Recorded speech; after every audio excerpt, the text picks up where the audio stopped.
এদিকে যাইতেছে, তারপরে তারপরে ভালোই আছে।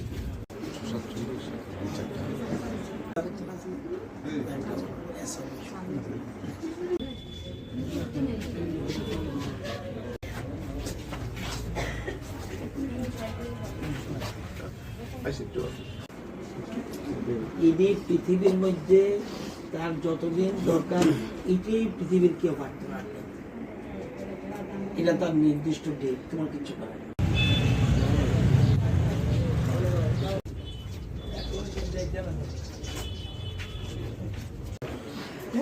এটা মারা মানুষ গেলে থাকবো পৃথিবী যেমন কোনো কথা, এটা যার যেদিন আছে। কোথায় আসছেন স্যার? আমাদের মধ্যে নেই স্বপন পাল।